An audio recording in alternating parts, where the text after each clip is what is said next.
Hey everybody, welcome back to the Halloween Hotel and welcome to the first 2020 Haunted Hotel video. And in today's video, I'm going to make it short and sweet, and we are going to do a wall frame jig. I've seen these on the internet, on YouTube, all around. Pro haunters use them. Pretty basic stuff, but I've never seen a plan on how to do it because it's probably so simple to some people. But people like me, it's not so simple. It took me about 2 hours to build. But after I got it built, I had built these frames right here, most of the ones that you see in this picture. And once they were built, we had an easier time of just getting it done. I probably knocked out 15 of these guys in 2 hours in the last 2 days.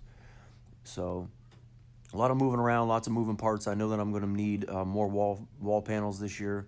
So this is how we started. And the first thing I did was I took everything out of the woods. And that was a venture in itself because there's critters everywhere. We live in North Florida, and as you can see in this picture, we caught a scorpion there, and this guy was under a wood pile.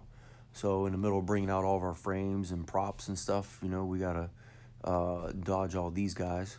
And then after the scorpion, we look down and we look on a tarp, and then we run into this guy right here, this big giant spider that we posed with.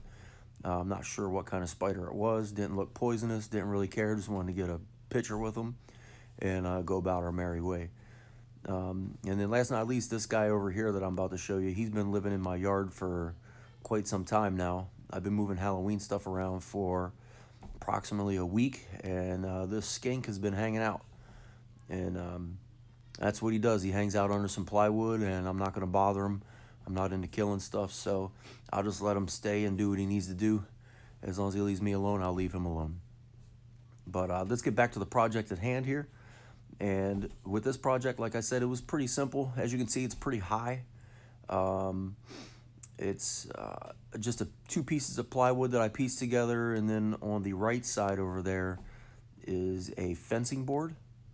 And I put two fencing boards over there. Because most plywood obviously is going to be 4 foot wide. I need to make the jig. I'm going to need a little bit of extra room. So I put some fencing panels over there, and it actually worked out pretty great.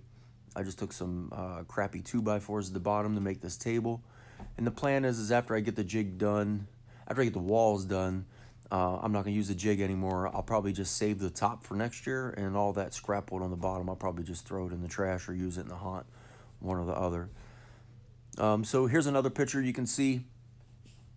I just put it together here. I didn't need a straight piece to go all the way, but I did level it out and make sure everything's straight. I measured everything. It took a lot of trial and error to get it the way that I wanted it to be, exactly 4x8. My panels are 4x8. That way I'm not using a big cut and doing a big cut on any of the plywood that I'm about to use. So the distance in between the width for me was 38 inches. And 38 inches is what I needed to put across the top right there to make sure that when I locked and loaded my 2x4s or my 2x3s into place, that I was getting exactly 4 foot. And in a later picture, you'll see how that pans out. My 2x4s that I put down, the one here that says 93 inches on it, that's what it was. It was 93 inches. And that's going to be my length. So I laid that down, and then I took my 36-inch boards on the top and the bottom, put those in, and I had two side pieces, as you can see, like I did on the first picture. And that's going to be my framing. So that's sort of like the framing of it, so that I can put the boards on the outside. And as you can see there's a 93-inch 2x4 right there that goes straight up. And you can also see closest to you going to the left by the screwdriver there. That's where the other 2x4 went out. So essentially, if I get my 2x4s or 2x3s and I put them inside this square, on the outside of the rectangle, then it's going to make the frame itself. I did, however, put some blocks on the outside. You can see the little blocks on the outside to the right. I put those there. There's another view of them. You can see they're approximately 1.5 inches away from the 2x4 itself, and in the next picture you're going to see a top view of it, but I kept it at 1.5 inches. That way the 2x4 fits in there sideways when I throw it in there, and it keeps it nice and tight so nothing moves when I'm screwing stuff in. And a little added value, it worked out pretty well. And like I said, this thing doesn't look that good. It looks pretty rickety. Doesn't look good at all, but I can assure you that this thing works like a champ, and I'm very glad that I did it. There's my little side piece where I had 1.5 inches right there. You can see the gap in between. It's not much, just enough to throw a 2x4 in there. If you have your 2x4s and they're a little warped, or maybe they're bent up a little bit, I was just using a hammer to knock them into place. And by the time I put the support beams in across, they worked out pretty well, and it kind of straightened everything up and made it square. I was laying them down on the concrete when I was done, and they seemed pretty square. Nothing had like an angle sitting up, up on one side and not on the other. And this is the jig with the 2x4s in there. The 2x4 closest to you there in the front, I laid it down so you could see exactly how it works. But the other 2x4s are locked and loaded in there. And like I said, I just go in, 2 screws on each side, 8 screws total, and then I put some inside beams in it as well. I didn't really measure for that. I just know if I'm going to put a window in or something like that, I started measuring around and, making sure that whatever distance I needed for the windows at that time, I put it in there. Then I can put my additional bracing in at a later time. This is just a picture of the actual corners when they're all butted up. It came out pretty nice. I had 0 issues with any of this stuff. So the corners came out really good, and came out square. And like I said, all you got to do is just make sure you prep it correctly.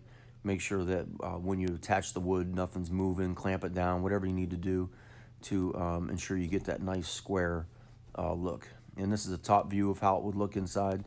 The 2x4s on the outside are the actual frame. The ones on the inside there, the black one and the yellow one on the inside with the screw, that's the ones that are the actual jig itself.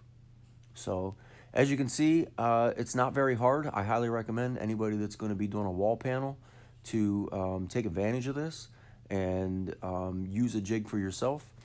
And just trial and error, play with it, do what you need to do to ensure that it's taking it an easier time on you, and that you're properly prepared. And like I said, I'll probably save the top and just throw it in the woods with everything else at the end of the year and tarp it up.